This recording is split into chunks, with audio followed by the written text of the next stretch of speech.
ನನ್ನ ಆರಾಧ್ಯ ಗುರು ದತ್ತ ಭಗವಾನರನ್ನು, ಪೂಜ್ಯ ಶ್ರೀಧರ ಸ್ವಾಮಿಗಳನ್ನು, ಗುರು ವೆಂಕಟಾಚಲ ಅವಧೂತರನ್ನು ಸ್ಮರಣೆ ಮಾಡ್ತಾ ಗುರುವಿನ ಒಂದಿಷ್ಟು ವಿಷಯಗಳನ್ನು ನಾವು ಅಧ್ಯಯನ ಮಾಡ್ತಾ ಹೊರಟಿದ್ದೇವೆ. ಒಂದೊಂದು ಸ್ತರದಲ್ಲಿ ಒಂದೊಂದು ರೀತಿಯ ಗುರುವನ್ನು ನಾವು ಕಾಣಬಹುದು ಅನ್ನೋದು ಈ ಕಲಿಯುಗ ನಮಗೆ ತೋರಿಸಿಕೊಟ್ಟಿದೆ.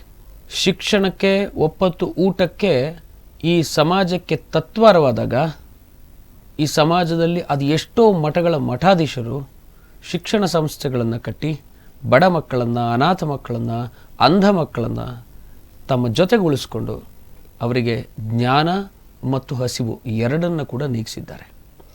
ಇಂತಹ ನೀಗಿಸುವಿಕೆಯಲ್ಲಿ ನಮ್ಮ ಕರ್ನಾಟಕದಲ್ಲಿಯೇ ಪರಮಶ್ರೇಷ್ಠ ಯತಿಗಳು ಅಂತಂದರೆ ಪೂಜ್ಯ ಸಿದ್ಧಗಂಗಾ ಸ್ವಾಮೀಜಿಯವರು.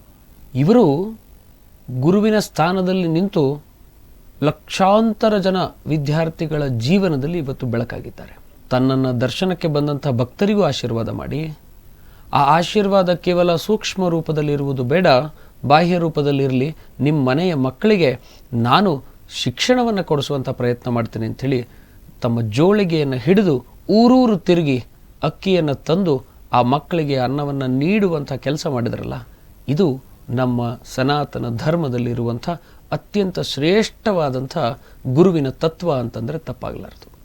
ಎಷ್ಟೋ ಶಿಕ್ಷಣ ಸಂಸ್ಥೆಗಳಲ್ಲಿ ಮಕ್ಕಳಿಗೆ ಉಚಿತವಾಗಿ ಕಲಿಸುವಂಥ ವ್ಯವಸ್ಥೆ ಇದೆ.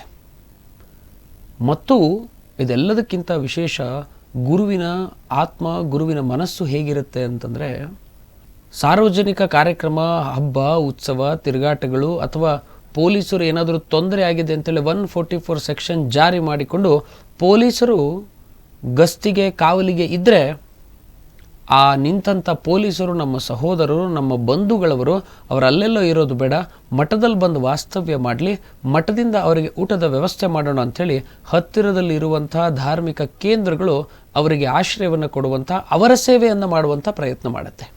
ಇದಕ್ಕೂ ಗುರುವಿನ ಸ್ಫೂರ್ತಿಯೇ ಇರಬೇಕು, ಗುರುವಿನ ಪ್ರೇರಣೆಯೇ ಇರಬೇಕು. ಇದಕ್ಕೆ ಒಂದರ್ಥದಲ್ಲಿ ಸಂಸ್ಕಾರ ಅಂತ ಕೂಡ ಕರೀತಾರೆ. ನಮ್ಮಲ್ಲಿ ಮಧ್ಯಾಹ್ನ ಬಂದವರಿಗೆ ಹಸಿದ ಹೊಟ್ಟೆಯಲ್ಲಿ ಕಳಿಸುವಂಥ ಸಂಸ್ಕಾರವೇ ಇಲ್ಲ. ಅದರಲ್ಲೂ ವಿಶೇಷವಾಗಿ ಯಾರಾದರೂ ಜೋಳಿಗೆಯನ್ನು ತಗೊಂಡು ಮನೆಯಲ್ಲಿ ಏನಾದರೂ ದವಸ ಧಾನ್ಯಗಳು ಇದ್ದರೆ ನಮಗೆ ಕೊಡ್ತೀರಾ ಅಂತೇಳಿ ಮನೆ ಬಾಗಿಲಿಗೆ ಯಾರಾದರೂ ಬಂದರೆ, ನಮ್ಮ ಮನೆಯಲ್ಲಿ ನಾಳೆ ಊಟಕ್ಕೆ ನಮಗೆ ಅಕ್ಕಿ ಇದೆಯೋ ಇಲ್ಲವೋ ಅಂತ ಯೋಚನೆ ಮಾಡೋದು ಕೂಡ ನಾವು ನಿಷಿದ್ಧ ಮಾಡಿ ಬಂದಂಥವರಿಗೆ ದಾನ ಮಾಡುವಂಥ ಸಂಸ್ಕಾರ ನಮಗೆ ಕೊಟ್ಟಿದ್ಯಾರಾದರೂ ಇದ್ದರೆ ಅದು ಒಬ್ಬ ಶ್ರೇಷ್ಠ ಗುರುವೇ ಈ ವಿಷಯವನ್ನು ನಮಗೆ ಕೊಡಲಿಕ್ಕೆ ಸಾಧ್ಯ. ಗುರು ತನ್ನ ಎಲ್ಲ ಸುತ್ತಮುತ್ತಲಿನ ಹಾವಭಾವಗಳಲ್ಲಿ, ತನ್ನ ಸುತ್ತಮುತ್ತಲಿನ ಒಡನಾಟದಲ್ಲಿ ತನ್ನದೇ ಆದಂಥ ಸೂಕ್ಷ್ಮವಾದಂಥ ವಿಚಾರಗಳನ್ನು ನೀಡ್ತಾ ಇರ್ತಾರೆ. ನಾವು ಒಂದು ಚೌಕಟ್ಟಿನಲ್ಲಿ ಗುರುವನ್ನು ನೋಡೋ ಪದ್ಧತಿ ಇಟ್ಕೊಂಡಿದ್ದೇವೆ. ಗುರು ಪರಂಪರೆಗಳಲ್ಲಿ 10 ವಿಭಿನ್ನವಾದಂಥ ಶೈಲಿಗಳಿದೆ. ಆ ಪಂಥದ ಪದ್ಧತಿಗಳು ಬೇರೆ, ಈ ಪಂಥದ ಪದ್ಧತಿಗಳು ಬೇರೆ, ಆದರೆ ಎಲ್ಲರ ಧ್ಯೇಯ ಒಂದೇ, ಶಿಷ್ಯರ ಸರ್ವತೋಮುಖ ಉದ್ಧಾರ ಅಂತ. ನಾವು ಗುರುವಿಗೊಂದು ಚೌಕಟ್ಟು ಹಾಕಿದ್ದೇವೆ. ನಮ್ಮ ಗುರುಗಳು ಇಂಥ ಜಾಗದಲ್ಲಿ ಕೂರಬಾರ್ದು, ಇಂಥವರನ್ನು ಭೇಟಿಯಾಗಬಾರ್ದು, ಇಂಥವರ ಜೊತೆಗೆ ಮಾತನಾಡಬಾರ್ದು, ಇಂಥವರ ಕೊಟ್ಟಿದ್ದನ್ನು ತಿನ್ನಬಾರ್ದು ಅಂತ ನಾವು ಚೌಕಟ್ಟು ಹಾಕಿದ್ದೇವೆ. ಆದರೆ ಗುರುವಿಗೆ ಯಾವುದೂ ರೀತಿಯ ಚೌಕಟ್ಟಿಲ್ಲ. ಗುರು ಶಿಷ್ಯರು ಪ್ರೀತಿಯಿಂದ ಏನು ಕೊಟ್ಟರೆ ಕೂಡ ಅದನ್ನು ಸ್ವೀಕಾರ ಮಾಡಿದ್ದಾರೆ. ಪೂಜ್ಯ ಶ್ರೀಧರ ಸ್ವಾಮಿಗಳ ಇತಿಹಾಸದನ್ನೇ ನಾವು ಒಂದು ಬಾರಿ ತಿರುಚಿ ನೋಡಿದರೆ, ಶ್ರೀಧರ ಸ್ವಾಮಿಗಳಿಗೆ ಕತ್ತಲಲ್ಲಿ ಪ್ರವಚನಕ್ಕೆ ಹೋಗೋಕ್ಕಿಂತ ಮುಂಚೆ ಹಾಲನ್ನು ಕುಡಿಲಿಕ್ಕೆ ಕೊಡ್ತಾರೆ. ಆ ಹಾಲಿನಲ್ಲಿ ಸ್ಪೈಡರ್ ಅಂತ ಏನು ಕರಿತೀರಿ, ಜೇಡದ ಹುಳಗಳ ಕಾಲುಗಳನ್ನು ಕತ್ತರಿಸಿ ಅದರಲ್ಲಿ ಹಾಕಿ ಶ್ರೀಧರ ಸ್ವಾಮಿಗಳು ಕುಡಿಯುವಂಥ ಹಾಲಿನಲ್ಲಿ ಕೊಟ್ಟು ಅವರ ಆರೋಗ್ಯದಲ್ಲಿ ವ್ಯತ್ಯಯ ಮಾಡುವಂಥ ಪ್ರಯತ್ನ ಮಾಡಿದವ್ರನ್ನು ಕೂಡ ಗುರುಗಳು ನನ್ನ ಶಿಷ್ಯರು ಅಂತ ಒಪ್ಪಿಕೊಟ್ರು. ಇದು ಗುರುವಿನ ಮಾತೃತ್ವವನ್ನು ತೋರಿಸುವಂಥ ಒಂದು ಸಣ್ಣ ಉದಾಹರಣೆ. ಹೀಗೆ ಅದೆಷ್ಟೋ ಅದ್ಭುತ ಉದಾಹರಣೆಗಳು ನಮ್ಮ ಮುಂದೆ ಕಾಣಸಿಗ್ತದೆ. ಪೂಜ್ಯ ವೆಂಕಟಾಚಲ ಅವಧೂತರು ನಂಜನಗೂಡಿನ ಅರ್ಚಕರೊಬ್ಬರನ್ನು ಭೇಟಿಯಾದಾಗ ಆ ಅರ್ಚಕರನ್ನು ನೋಡಿ ಅವರಿಗೆ ಪ್ರೀತಿಯಿಂದ ಅಪ್ಪುಗೆಯನ್ನು ಕೊಟ್ಟು, ನಡಿ ನಾನು ನಿನ್ನ ಮನೆಗೆ ಬರ್ತೀನಿ, ನಿನ್ನ ಮನೇಲಿ ಉಪ್ಪಿಟ್ಟು ಮಾಡಿಸು, ಆ ಉಪ್ಪಿಟ್ಟನ್ನು ನಾನು ತಿನ್ನಬೇಕು ಅಂತ ಹೇಳಿದ್ರಂತೆ. ಆ ಉಪ್ಪಿಟ್ಟನ್ನು ಸ್ವೀಕರಿಸಿದ ಮೇಲೆ ಇನ್ನೊಂದು ಬಾರಿ ಆ ಅರ್ಚಕರನ್ನು ಭೇಟಿಯಾದಾಗ, ಏನೂ ಗೊತ್ತಿಲ್ಲ, ನೀವು ಗಂಡ ಹೆಂಡತಿ ಕೂತ್ಕೊಳ್ಳಿ ಅಂತೇಳಿ ಆ ಅರ್ಚಕರ ಪಾದ ಪೂಜೆಯನ್ನು ಮಾಡಿದ್ದಾರೆ. ಮಾಡಿಸಿಕೊಂಡ ಅರ್ಚಕರು ಇವತ್ತಿಗೂ ನಮ್ಮ ನಡುವಿನಲ್ಲಿದ್ದಾರೆ. ಇಂತಹ ಅದ್ಭುತಗಳನ್ನು ಮಾಡಲಿಕ್ಕೆ ಯಾರಾದರೂ ಹತ್ರ ಶಕ್ಯ ಇದೆ ಅಂತಂದರೆ ಅವರನ್ನೇ ನಾವು ಗುರು ಅಂತ ಕರೆಯೋದು. ಗುರುವಿನ ಮಹಿಮೆ ನಾವು ಅರ್ಥ ಮಾಡ್ಕೊಳ್ಳಿಕ್ಕೆ ಸಾಧ್ಯವೇ ಇಲ್ಲ. ಗುರು ನಮ್ಮನ್ನು ಅನೇಕ ಸ್ತರದಲ್ಲಿ ಪರೀಕ್ಷೆ ಮಾಡ್ತಾರೆ. ಸಮಸ್ಯೆಗಳನ್ನು ತಂದೊಡ್ತಾರೆ, ತೊಂದರೆಗಳನ್ನು ತಂದು ನೂಗ್ತಾರೆ. ಒಬ್ಬ ಬಹಳ ದೊಡ್ಡ ಶ್ರೀಮಂತ ಪರಮಪೂಜ್ಯ ವೆಂಕಟಾಚಲ ಅವಧೂತರನ್ನು ಭೇಟಿ ಮಾಡಲಿಕ್ಕೆ ಒಂದು ಬಾರಿ ಹೋಗ್ತಾರೆ. ವೆಂಕಟಾಚಲ ಅವಧೂತರು ಅವರ ಮನೆಯ ಪಡಸಾಲೆಯ ಒಳಗಡೆ ಕೂತಿರ್ತಾರೆ. ಈ ದೊಡ್ಡ ಶ್ರೀಮಂತರು ಅವರ ಕಾರಿನಲ್ಲಿ ಟಿವಿಯಲ್ಲಿ ಹೋಗಿ ಅವರುಗಳ ಮುಂದೆ ನಿಂತು ಗುರುಗಳ ಕಂಡ ತಕ್ಷಣ ಅವರ ಪದಕ್ಕೆ ನಮಸ್ಕಾರ ಮಾಡ್ತಾರೆ. ಗುರುಗಳ ಅರೆ ಕ್ಷಣವೂ ಯೋಚನೆ ಮಾಡದೆ ಸೀದಾ ನೀನೀಗ ಹೋಗಬೇಕು, ಸಕ್ರಾಯ ಪಟ್ಟಣದ ಪೇಟೆಯಲ್ಲಿ ಬೋಂದ್ಯ ಲಾಡುವನ್ನು ಖರೀದಿ ಮಾಡಬೇಕು. ಖರೀದಿ ಮಾಡ್ಕೊಂಡು ಬಂದು 1 kg ಬೋಂದ್ಯ ಲಾಡುವನ್ನು ರಸ್ತೆಯಲ್ಲಿ ನಿಂತು ಕೈ ಮಾಡಿ ಯಾರಿಗೆ ಬೋಂದ್ಯ ಲಾಡು ಬೇಕೋ ಅವರಿಗೆಲ್ಲ ಬೋಂದ್ಯ ಲಾಡು ಹಂಚಿ ತದನಂತರ ನನ್ನನ್ನು ಬಂದು ಭೇಟಿಯಾಗುವಂತ ಆಜ್ಞೆ ಮಾಡ್ತಾರೆ. ಗುರು ಆಜ್ಞೆ ಆಗಿದೆ. ಅಷ್ಟು ದೊಡ್ಡ ಶ್ರೀಮಂತ, ಕಾರು ಓಡಿಸ್ಲಿಕ್ಕೆ ಒಬ್ಬ ಚಾಲಕನಿದ್ದಾನೆ, ಬಾಗಿಲು ತೆಗಿಲಿಕ್ಕೆ ಒಬ್ಬ ಸೇವಕನಿದ್ದಾನೆ. ಆ ದೊಡ್ಡ ಶ್ರೀಮಂತ ಸಕರಾಯಪಟ್ಟಣಕ್ಕೆ ಹೋಗ್ತಾನೆ ಪೇಟೆಗೆ. ಅಲ್ಲಿ ಉಂಡೆಯನ್ನು ಖರೀದಿ ಮಾಡ್ಕೊಂಡು ಬಂದು ರಸ್ತೆಯ ಅಂಚಿನಲ್ಲಿ ನಿಲ್ತಾನೆ. ಹೋಗಿ ಬರುವ ವಾಹನಗಳಿಗೆ ಕೈ ಮಾಡ್ತಾನೆ. ಒಬ್ಬ ಹೇಳ್ತಾನೆ, ಬೈಕ್ನಲ್ಲಿ ನಾನು ಬಾಡಿಗೆ ಓಡಿಸ್ಲಿಕ್ಕೆ ಇಟ್ಕೊಳ್ಳಿಲ್ಲಪ್ಪ, ನನ್ನ ಸ್ವಂತಕ್ಕೆ ಇಟ್ಕೊಂಡಿರೋದು ಅಂತ ಬೈಕೊಂಡು ಒಬ್ಬ ಹೋಗ್ತಾನೆ. ಇನ್ನೊಬ್ಬ ಕಾರನ್ನು ಕೈ ಮಾಡ್ತಾನೆ. ಹಿಂದ್ಗಡೆ ಗಾಡಿಯಲ್ಲಿ ಬನ್ನಿ, ನನ್ನ ಕಾರಲ್ಲಿ ಜಾಗ ಇಲ್ಲ ಅಂತ ಒಬ್ಬ ಹೇಳ್ತಾನೆ.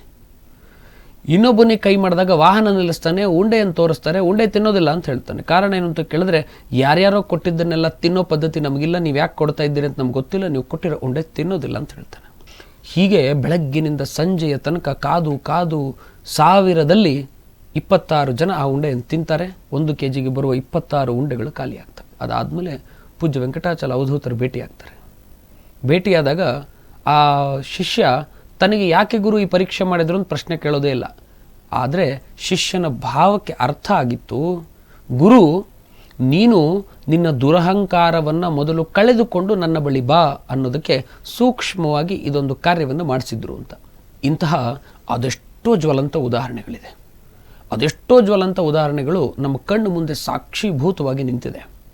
ಅಂದಮೇಲೆ ಗುರುವಿನ ಮಹಿಮೆ ಅಪಾರ ಅನ್ನಲಿಕ್ಕೆ ನಮಗೆ ಇದಕ್ಕಿಂತ ಒಳ್ಳೆಯ ಅನುಭವಗಳು ಸಿಗ್ಲಿಕ್ಕೆ ಸಾಧ್ಯ ಇಲ್ಲ.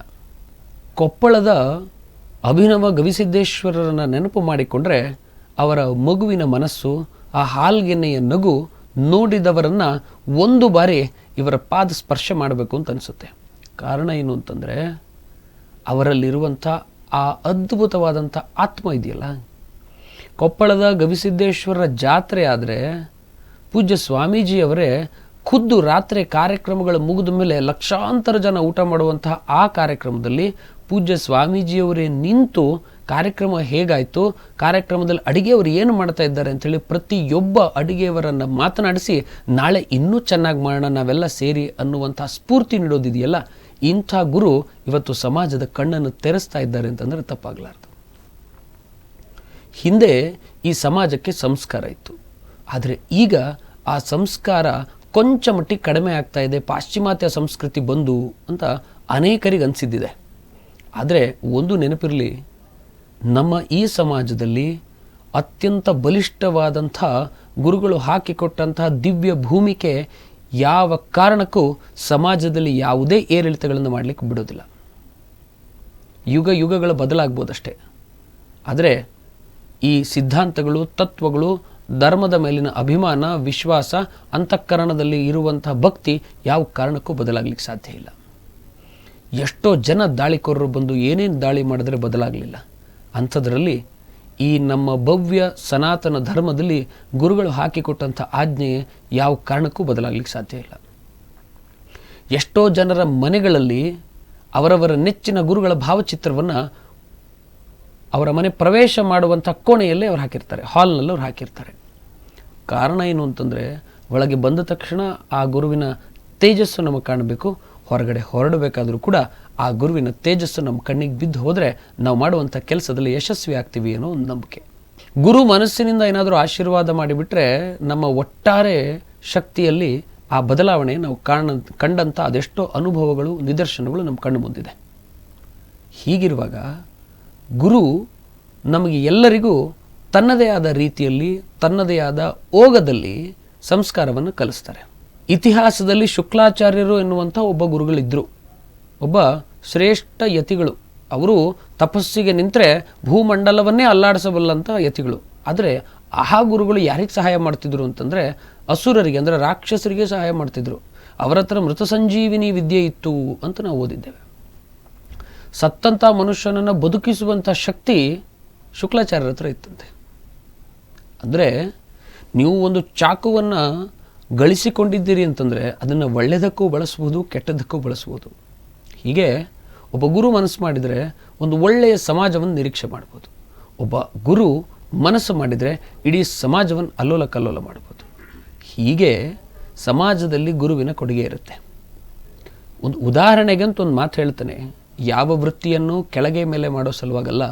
ಒಬ್ಬ ಆಸ್ಪತ್ರೆಯಲ್ಲಿರುವಂಥ ವೈದ್ಯರು ಆರೋಗ್ಯ ಕೆಡಿಸಿಕೊಂಡು ಬಂದ ಮೇಲೆ ರೋಗಿಯನ್ನು ಭೇಟಿಯಾಗ್ತಾರೆ. ಅಲ್ಲಿ ತನಕ ಅವನು ರೋಗಿ ಅಂತ ಕರೆಸ್ಕೊಳ್ಳೋದೇ ಇಲ್ಲ. ಪೊಲೀಸರು ಸಮಾಜದಲ್ಲಿ ಸಮಾಜಘಾತುಕ ಚಟುವಟಿಕೆಗಳು ನಡೆದಾಗ ಭೇಟಿ ಮಾಡಿಸ್ತಾರೆ. ಅಲ್ಲಿ ತನಕ ಅವರು ಆರೋಪಿತರು, ಅಪರಾಧಿಗಳು ಅಂತ ಭೇಟಿ ಮಾಡೋದೇ ಇಲ್ಲ. ಹೀಗೆ ಎಲ್ಲರೂ ಕೂಡ ಕೆಟ್ಟ ಮೇಲೆ ಸಂಪರ್ಕ ಮಾಡ್ತಾರೆ. ಆದರೆ ಒಬ್ಬ ಗುರು ಮಾತ್ರ ಇಡೀ ಸಮಾಜದಲ್ಲಿ ಏನು ಮಾಡಬೇಕು ಮುಂದೆ ಅಂತ ಕೇಳುವ ಸಂದರ್ಭದಲ್ಲಿ ಭೇಟಿಯಾಗುವಂಥ ಯಾವುದಾದ್ರೂ ಒಂದು ಪರಮ ಪವಿತ್ರವಾದಂಥ ವ್ಯಕ್ತಿ ಇದ್ದರೆ ಅವರನ್ನೇ ನಾವು ಗುರು ಅಂತ ಕರೆದಿತ್ತು. ಇಂತಹ ಗುರುವಿನ ಮಹಿಮೆಯನ್ನು ಬಣ್ಣಿಸ್ತಾ ಹೊರಟ್ರೆ ಈ ಸಮಾಜ ಬಹಳ ಅದ್ಭುತವಾಗಿದೆ. ಶಂಕರಾಚಾರ್ಯರು ಒಂದು ಕಡೆ ಬರೆದಿದ್ದಾರೆ, ಪುನರಪಿ ಜನನಂ ಪುನರಪಿ ಮರಣಂ ಪುನರಪಿ ಜನನಿ ಜಠರೇ ಶಯನಂ ಅಂತ. ನಾವು ಮತ್ತೆ ಹುಟ್ಟುತ್ತೇವೆ, ಮತ್ತೆ ಸಾಯ್ತೇವೆ, ಮತ್ತೆ ಜಠರದಲ್ಲಿ ವಾಸ ಮಾಡ್ತೇವೆ ಅಂತ. ಇದರ ಅರ್ಥ ಹುಟ್ಟು ಸಾವಿನ ಮಧ್ಯದಲ್ಲಿ ನಾವು ಏನನ್ನು ಮಾಡ್ತೇವೆ ಅನ್ನೋದಿದೆಯಲ್ಲ, ಅದು ಬಹಳ ಮುಖ್ಯವಾದಂಥದ್ದು. ಸಮಾಜದಲ್ಲಿ ನಿಮಗೆ ನಿಂದಕರು, ನಿಮ್ಮನ್ನು ಚುಡಾಯಿಸುವಂಥವರು ಇದ್ದೇ ಇರ್ತಾರೆ. ಹಾಗಾಗಿ ಅವರನ್ನು ನಮ್ಮ ಸಮಾಜ ಏನು ಕರೆಯುತ್ತೆ ಅಂತಂದರೆ, ನಿನ್ನ ಕಾಲನ್ನು ಯಾರೋ ಎಳಿತಾ ಇದ್ದಾರಲ್ಲ ಅಂತ ಕೇಳುತ್ತೆ. ಯಾಕಂದರೆ ಅವರ ಯೋಗ್ಯತೆ ಕಾಲಿನ ಸ್ತರದಲ್ಲಿದೆ ಅಂತ. ಅವರ ಕಾಲನ್ನು ಮಾತ್ರ ಎಳಿಲಿಕ್ಕೆ ಸಾಧ್ಯ, ಕೈಯನ್ನಾಗಲಿ ನಿಮ್ಮನ್ನಾಗಲಿ ಎಳಿಲಿಕ್ಕೆ ಅವ್ರ ಹತ್ರ ಶಕ್ತಿ ಇಲ್ಲ. ಕಾರಣ ಏನು ಅಂತಂದರೆ, ಅವರು ಇನ್ನೊಬ್ಬರ ಕಾಲನ್ನು ಮಾತ್ರ ಮುಟ್ಟಿಕೊಂಡು ಕಾಲನ್ನು ಎಳೆಯುವಂಥವರು ಅಂತ. ಈ ಥರದ ಟೀಕೆಗೆ ಅನೇಕ ಜನ ಗುರುಗಳು ಪಾತ್ರವಾಗಿದ್ದಾರೆ. ನಮ್ಮಲ್ಲಿ ಕೆಲವೊಂದು ಮೌಢ್ಯಗಳನ್ನು, ಕೆಲವೊಂದು ಆಲೋಚನೆಗಳನ್ನು ಬದಲಾಯಿಸ್ಕೊಳ್ಬೇಕು. ಆ ಗುರು ಶ್ರೇಷ್ಠ, ಈ ಗುರು ಶ್ರೇಷ್ಠ ಅನ್ನುವಂಥ ಯೋಚನೆ ಇದೆಯಲ್ಲ, ಇದು ಮೊದಲು ಹೋಗಬೇಕು. ಗುರುವಿನ ಸ್ಥಾನದಲ್ಲಿ ಸನಾತನ ಧರ್ಮದ ಪ್ರತಿಯೊಬ್ಬರೂ ಶ್ರೇಷ್ಠ ಸಂತರೇ, ಶ್ರೇಷ್ಠ ಯತಿಗಳೇ. ಅವರ ಎಲ್ಲರ ಮಾರ್ಗದರ್ಶನ ಇವತ್ತು ನಾವು ನೀವು ಉಸಿರಾಡ್ತಾ ಇರುವಂಥ ಗಾಳಿ. ಆಗಿನ ಕಾಲದಲ್ಲಿಯೇ ಇಡೀ ಸೈನ್ಸನ್ನು ವಿಸ್ತರಿಸಿದ್ದಾರೆ. ಒಬ್ಬ ಜ್ಞಾನಿಗಳು ಮೊನ್ನೆ ನಮ್ಮ ಜೊತೆಗೆ ಮಾತಾಡ್ತಾ ಕೂತಾಗ ಒಂದು ವಿಷಯ ಕೊಟ್ಟರು. ಆಗಿನ ಕಾಲದಲ್ಲಿ ವನಸ್ಪತಿಗಳನ್ನೆಲ್ಲ ಕಂಡು ಹಿಡಿದು ಸಮಾಜಕ್ಕೆ ಆಯುರ್ವೇದವನ್ನು ಬೋಧನೆ ಮಾಡಿದಂತಹ ಶ್ರೇಷ್ಠ ಯತಿಗಳು, ಗುರುಗಳೇ ಮತ್ತೆ ಪುನರಪಿ ಜನನಂ ಪುನರಪಿ ಮರಣಂ ಅನ್ನೋ ರೀತಿಯಲ್ಲಿ ಪುನರಪಿ ಜನನಗೊಂಡು ಈಗ ವಿಜ್ಞಾನಿಗಳಾಗಿ ಬಂದಿದ್ದಾರೆ ಅಂತ ಒಂದು ಬಾರಿ ನೋಡಿದ್ರೆ ಹೌದು ಅಂತ ಅನಿಸುತ್ತೆ. ನೀವು ಯೋಚನೆ ಮಾಡಿ ನೋಡಿ. ಆಗ ನಮ್ಮವರು ಕಂಡಿಡಿದಂಥ ವನಸ್ಪತಿಗಳು, ಆಗ ನಮ್ಮವರು ಕಂಡಿಡಿದಂಥ ಈ ಖಗೋಳಶಾಸ್ತ್ರ, ಆಗಲೇ ನಮ್ಮವರು ಕಂಡಿಡಿದಂಥ ಈ ಅದ್ಭುತವಾದಂಥ ಸಮಾಜದ ಶ್ರೇಷ್ಠ ಗ್ರಂಥಗಳು ಇವತ್ತಿನ ವಿಜ್ಞಾನಿಗಳ ಕೈಯಲ್ಲದು ರಾರಾಜಿಸ್ತಾ ಇದೆ. ಇದಕ್ಕೆ ನಾವು ಸೈನ್ಸ್ ಅಂತ ಕರಿತೇವೆ. ಗುರು ಕೂಡ ಸೈನ್ಸನ್ನು ಆ ಕಾಲಕ್ಕೆ ನಮಗೆ ಪರಿಚಯ ಮಾಡಿಸಿದ್ರು ಅನ್ನೋದಕ್ಕೆ ಇದೊಂದು ನಿದರ್ಶನ. ಹಾಗೆ ಗುರುಗಳಲ್ಲಿ ಎಲ್ಲ ವರ್ಗದ ಗುರುಗಳನ್ನು ನಾವು ಆರಾಧನೆ ಮಾಡಬೇಕು, ಪ್ರೀತಿ ಮಾಡಬೇಕು. ನಾವು ದೇವರಿಗಿಂತ ಗುರುವಿಗೆ ಹೆಚ್ಚಿನ ಸ್ಥಾನವನ್ನು ಕೊಟ್ಟಂಥ ಸಮಾಜ ಸನಾತನ ಹಿಂದೂ ಸಮಾಜ. ಹಾಗಾಗಿ ಈ ಸನಾತನ ಹಿಂದೂ ಸಮಾಜದಲ್ಲಿ, ಸನಾತನ ಧರ್ಮದಲ್ಲಿ ಗುರು ಬಹಳ ದೊಡ್ಡ ಛಾಯೆಯನ್ನು ಬೀರ್ತಾರೆ. ನೀವು ಕೂಡ ಇನ್ನೊಬ್ಬರ ಜೀವನದಲ್ಲಿ ಗುರುವಾಗಬಹುದು. ಅದು ಹೇಗೆ ಅಂತಂದರೆ, ನಿಮ್ಮ ಜ್ಞಾನದಿಂದ, ಅಧ್ಯಯನದಿಂದ, ನಿಮ್ಮ ಜಪ ತಪ ಅನುಷ್ಠಾನಗಳಿಂದ, ನಿಮ್ಮ ತಾಳ್ಮೆಯಿಂದ, ನಿಮ್ಮ ಸೌಮ್ಯತನದಿಂದ, ನಿಮ್ಮ ಸಮಾಜದ ಮೇಲಿನ ಪ್ರೀತಿಯಿಂದ. ನಿಮ್ಮ ಸ್ನೇಹಿತನೊಬ್ಬ ನಿಮ್ಮ ಜೊತೆಗಿದ್ದವನಿಗೆ ಯಾರೋ ಗುರು ಅಂಥೇಳಿ ಸ್ಥಾನ ಕೊಟ್ಟು ಕರೆದಾಗ ನೀವು ನಿಮ್ಮ ಸ್ನೇಹಿತನನ್ನು ಟೀಕೆ ಮಾಡೋದಲ್ಲ, ಇವನಿಗೇನು ಗುರು ಅಂತ ಕರಿತಾ ಇದ್ದೀರಿ, ನಮ್ಮ ಜೊತೆಗೆ ಇದ್ದ ಇಲ್ಲೇ ಓಡಾಡಿಕೊಂಡು ಅಂತ. ನಿಮ್ಮ ಜೊತೆಗೆ ಓಡಾಡ್ಕೊಂಡಿದ್ದರೂ ಕೂಡ ಅವನ ಜ್ಞಾನ ಜ್ಯೋತಿ ಇವತ್ತು ಅವನಿಗೆ ಆ ಸ್ಥಾನ ಕೊಟ್ಟಿರಬಹುದು. ಹಾಗಾಗಿ ಯಾರಿಗಾದರೂ ಸುಮ್ಮನೆ ಯಾವುದೋ ಸ್ಥಾನ ಒಲಿದು ಬರೋದೇ ಇಲ್ಲ. ಒಲಿದು ಬಂದಂಥ ಸ್ಥಾನಕ್ಕೆ ಸಮಾಜ ಅವರಿಗೆ ಕೊಡ್ತಾ ಇದೆ ಒಂದು ಸ್ಥಾನ. 4 ಜನ ಅವರನ್ನು ಗೌರವದಿಂದ ಕಾಣ್ತಾರೆ ಅಂತಂದರೆ, ನಿಮ್ಮ ಬಳಿ ಗೌರವದಿಂದ ಕಾಣಲಿಕ್ಕೆ ಅವಕಾಶ ಇಲ್ಲ ಅಂತಂದರೆ ಸುಮ್ಮನಿದ್ದು ಬಿಡಿ. ಅವರನ್ನು ಟೀಕೆ ಮಾಡಿ ನಿಮ್ಮ ಅವನತಿಗೆ ನೀವೇ ಕಲ್ಲು ಹಾಕ್ಕೊಳ್ಬೇಡಿ ಅಂಥೇಳಿ ನಿಮ್ಮ ಮುಂದೆ ತಿಳಿಸ್ತಾ, ಗುರುವಿನ ಕೃಪೆಗೆ ನೀವುಗಳು ಪಾತ್ರರಾಗಿ ನಿಮ್ಮ ಸುತ್ತಲಿನ ಸಮಾಜಕ್ಕೆ ನೀವು ಒಂದು ಸ್ತರದ ಗುರುವಾಗುವಂಥ ಪ್ರಯತ್ನ ಮಾಡಿ ಅಂತ ನಿಮ್ಮ ಮುಂದೆ ಇವತ್ತಿನ ಸಂದೇಶವನ್ನು ಕೊಡ್ತಾ ಎಲ್ಲರಿಗೂ ಶುಭವಾಗಲಿ ಅಂತ ಬಯಸ್ತಾ ಇದ್ದೇವೆ.